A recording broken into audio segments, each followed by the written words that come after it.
Have you ever jumped online and tried to calculate what the payment would be on a mortgage, and you Google mortgage calculator, all these links come up and it's super confusing trying to figure out what to do? Well, today I'm going to help you break that down, give you a simple way to run some numbers and give yourself a good understanding of what a mortgage would cost you and what the payments are going to look like. The mortgage calculator that I like to use is just the most simple one out there, and it's Google's mortgage calculator. So if you Google mortgage calculator, up on the page is going to pop up a calculator that you don't have to click on. It's just embedded there in the first page on Google. And so very simple. It's got the loan amount, it's got the interest rate, and it's got the term of the loan. And then it's going to spit out the monthly payment for you. So that's really all that you need. Some of the other calculators out there online get way too in depth, and then it's overwhelming with all the options you've got to pick through. So Google's calculator, using Chrome as your browser, that's the simplest one to use.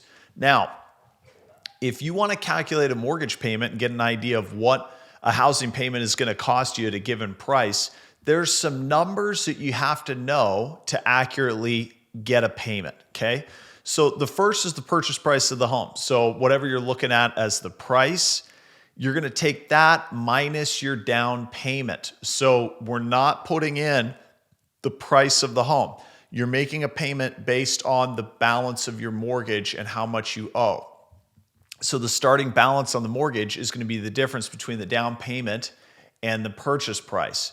So for a first-time home buyer, you could put as little as 3% down in a lot of situations. Repeat buyers, you're putting at least 5% down.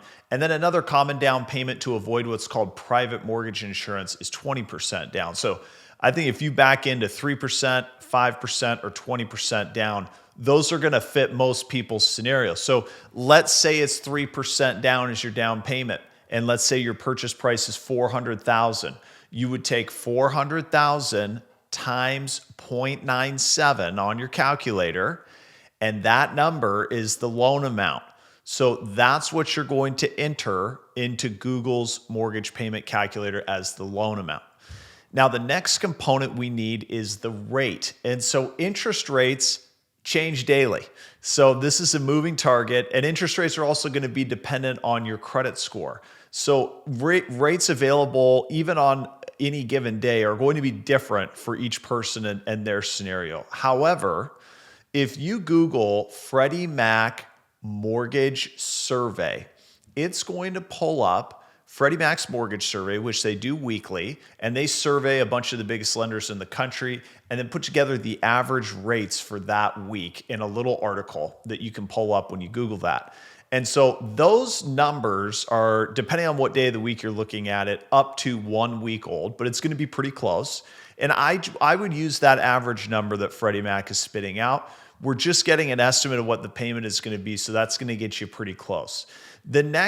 So now you're going to input that rate, you've input your loan amount, and now you're going to input your loan term. So the most common loan term that we see on 90+% of mortgages is 30 years. That's kind of a benchmark standard. So unless you are an experienced buyer, you are likely going to finance a 30-year mortgage. So select 30 years as the term, and now hit calculate. So now you're going to have this monthly payment that the Google calculator has spit out. That is the payment just for principal and interest. So that's the payment for the mortgage itself. But when you finance a mortgage, your total monthly payment is going to be the mortgage plus 3 other components. So the first component is homeowners insurance. That's an insurance policy that you would take out to protect the property for major hazards like fire or water damage. So homeowners insurance, on the average priced home, anywhere from $300,000 to $700,000, and this is going to vary across the country depending on what state you're in, but you're looking at anywhere from $65 to $125 a month for most homes. So you're going to fit, somewhere into that bucket, unless you're buying a really expensive home, or unless you're buying a home that is in an area where there's a lot of natural disasters or flood potential. So somewhere between $65 and $125 a month. You're going to want to add that for homeowners insurance. The next component is property taxes. So property taxes, again, are going to vary by state because property taxes are levied by the county within each state. And so we're going to see fairly significant fluctuation between states based on property taxes. So you could look up property tax rates for your state.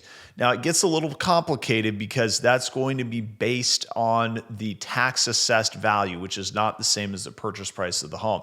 So that's going to kind of get you down a rabbit hole. If you wanted to keep it simple for most middle of the road states, your average priced home between $300,000 and $700,000, you're going to be looking at a property tax bill somewhere between $200 to $450 a month, depending on what part of that spectrum that you're in.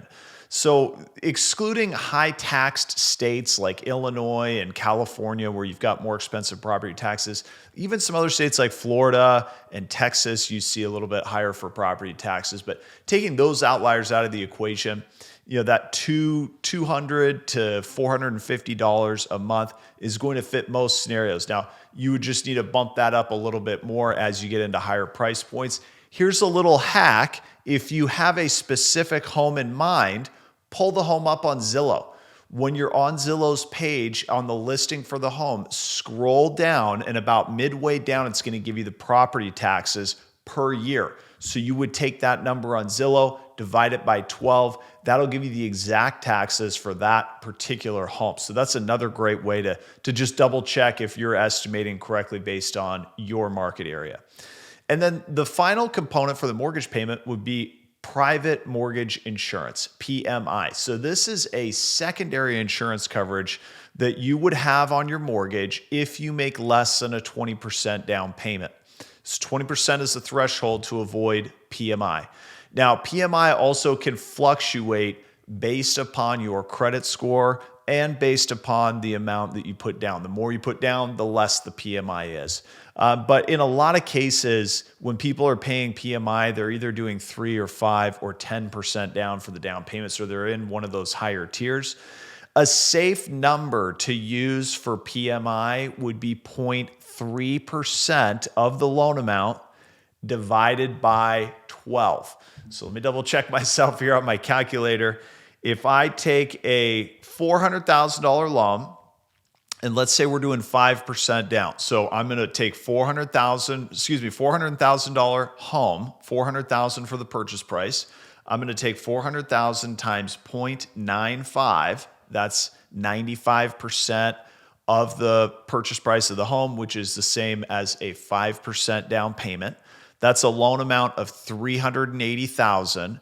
And then we're going to use 0.3% per year for the cost of PMI. So $380,000 times 0.003. You have to do 2 zeros because it's 0.3%, not 3%. So $380,000 times 0.003 equals $1,140 per year. And then I'm going to divide that by 12. So my monthly PMI is $95 a month. So that's a ballpark. I think in that price point, you could see PMI anywhere from $50 a month to $150 a month, depending, even $175 a month, depending on your down payment and your credit score. So we're just trying to get a ballpark here of a monthly payment. So now we've taken the principal and interest for the mortgage, which we got on the Google calculator. We've added up homeowners insurance, property taxes, and PMI. That is your total monthly payment. Now, especially in areas where you've got newer homes, a lot of residential neighborhoods are now in an HOA, a homeowners association. So when you have a mortgage on a home in a HOA, you're going to have an HOA payment. The HOAs usually billed semi-annually or quarterly, and you pay that directly to the homeowners association. So it's not bundled as part of your mortgage. The other numbers that we just discussed here would all be bundled together as part of your mortgage payment. But in terms of PMI or in terms of HOA, you're going to see on average between $50 to $130 a month for most communities. Again, if you get into a higher end community or a community with a pool, it could be more. So if you're trying to get an idea of what's HOA going to cost you, $75, $95 a month is a pretty safe number. So that's everything excluding the utilities. But again, that HOA payment is a separate monthly or quarterly or semi-annual bill that you're going to pay directly to your homeowners association. Now, what else could we use a mortgage calculator for? Well, one common fee that may or may not exist on a mortgage you get is called discount points. So discount points is a fee that you pay in exchange for a lower interest rate. So discount points is a percentage of the loan amount, and you're paying that to get a lower rate. So let's say that the rate today is 6.5% with no points, no discount points. So that's what we call the par rate. If you pay discount points, and let's say you pay 1% in discount points. So 1% would mean 1% of the loan amount. So if we stick with this $400,000 purchase price, 5% down, you're financing $380,000 for the loan. So if we stick with the $380,000 loan as our example, and you pay a 1% discount point, that is $3,800. So 1% of $380,000. So your discount points of $3,800. This will vary on the day. So this is not an exact number, but 6.5% rate, you pay a 1% discount point, you're probably going to get close to a 6.0% rate. So that would reduce the interest rate by about 0.5%. Now, there's what we call a break-even calculation to see if it makes sense to pay points. So let's say that the difference in payment between 6.5% and 6% on a $380,000 loan, let's say that's $125 a month. Now, you could actually double check that on the Google calculator. So you would put in your $380,000 loan amount. You would put in 6.5% as the rate. And actually, I'm just going to go ahead and do that right now on my phone. So let me pull this up here. So mortgage calculator. So I'm going to put in 380,000, interest rate of 6.5%. That's a principal and interest payment of $2,402. If I drop this down to 6.0, now it's $2,278. So 2,402 minus 2,278, that's a difference of $124 a month in the payment. You're paying $3,800 up front to save $124 a month. So if we take the upfront cost, $3,800, divided by the monthly savings of $124, that is 30.6 months to break even, meaning after 30.6 months, you will have saved $3,800 on your monthly payment. So now you are break even between those two options. Every month thereafter is a net savings if you take the 6% interest rate option. 30.6 months is about 2.5 years. So if you ended up refinancing your mortgage or selling your home in 2.5 years or less, you would actually save money by taking the higher interest rate of 6.5% and spending $3,800 less in closing costs at closing. So that's what we call the break-even point. I generally recommend paying points if the break-even is 3 years or less. The average mortgage is held for 7 years, and after 7 years, most people have either refinanced or sold their home. So statistically, I like to see my clients less than half of that statistical average for break-even, with an exception of market conditions. So the market conditions right now, rates have been elevated the last 2 years, and now we're starting to see rates come down. So I think there's a really good chance that anyone who bought a home in the last year or who buys a home over the next 6 to 12 months, they're probably refinancing within the next couple of years if rates continue to come down. So I actually would not recommend paying points in this environment unless the break even was 12 months or less. Okay, so that's discount points and the break-even analysis. And then when you're looking at mortgage rates online or you're looking at mortgage calculators, you're going to see different options for the loan. So the most common loan is a 30-year fixed rate mortgage. Other options in the fixed rate category are shorter terms. So you could do a 20-year mortgage. You could do a 15-year fixed mortgage. You could do a 10-year fixed rate mortgage, and you could do any number of years in between. You could also do a 40-year mortgage, but that would be at a higher rate and significantly more interest overall. So those are your fixed rate options. Now, you're going to get a lower rate when you get down to a 20-year and a 15-year mortgage. So there is some incentive to finance for a shorter number of years. However, the total monthly payment is going to be significantly higher because you're paying it off. In the case of a 15-year, you're paying it off twice as fast. Even with a lower rate, still going to be paying significantly more per month. Now, Another common type of buy down that we see in the marketplace is what's called a 2-1 buy down. So 2-1 buy downs, it's a temporary rate buy down. And what it does is it lowers the interest rate for the first 2 years of the mortgage. Okay. So a 2-1 temporary buy down. Let's go back to our 6.5% interest rate example. 2-1 temporary buy down, you're going to have a 2% lower rate in the first year. So 4.5%. You're going to have a 1% lower rate in the second year, so 5.5%. And then in year 3 through 30, the interest rate will be 6.5%. So it is a 30-year fixed rate mortgage. This is not an adjustable mortgage. And the cost of the temporary buy down has to be paid for by the seller. Now, depending on how much you're putting down, the cost of the temporary 2-1 buy down is approximately 2% of the purchase price. So on our $400,000 example, it's about $8,000 for a 2-1 temporary buy down.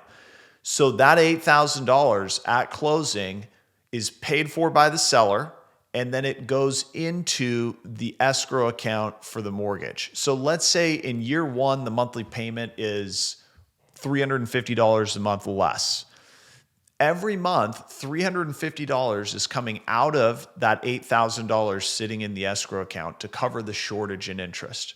So that difference is paid out of the escrow account over those first 2 years. Where there's a big advantage with the 2-1 temporary buy down is that if you refinance the mortgage within the first 2 years, any unused portion of the temporary buy down money is refunded back to you in the form of a principal reduction against the loan. So what's happening is the interest on the mortgage is being prepaid at closing. And that's why the seller or the lender or even the realtor could cover the cost of the temporary buy down, but it cannot be paid for by the buyer because you're not actually saving any money if you pay for it yourself as the buyer. All you're doing is just prepaying the interest for those first 2 years. So the cost of the 2-1 temporary buy down is exactly the difference in interest over those first 2 years, making a payment at a lower rate. So it's not actually a fee, it's just the interest being prepaid for a portion of the interest being prepaid at closing. So that's a great option to use when we think that mortgage rates are coming down in the near term, which is the case in this market right now. I've had a lot of clients do 2-1 temporary buy downs over the last 12 months. And I think that's going to work to their advantage because I think a lot of those folks are going to refi here this year in 2024. So with the 2-1 temporary buy down, going back to that Google mortgage calculator, you can plug in your 6.5% interest rate.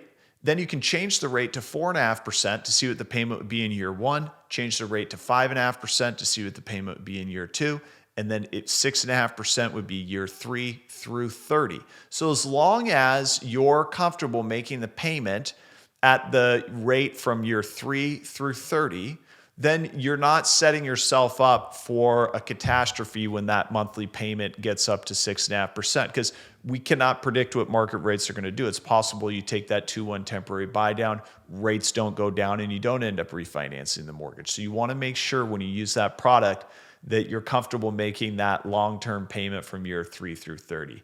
That's all there is with mortgage calculators. It's exciting stuff. I'd love to answer any questions you have related to that. Shoot me a DM. I'm always happy to help.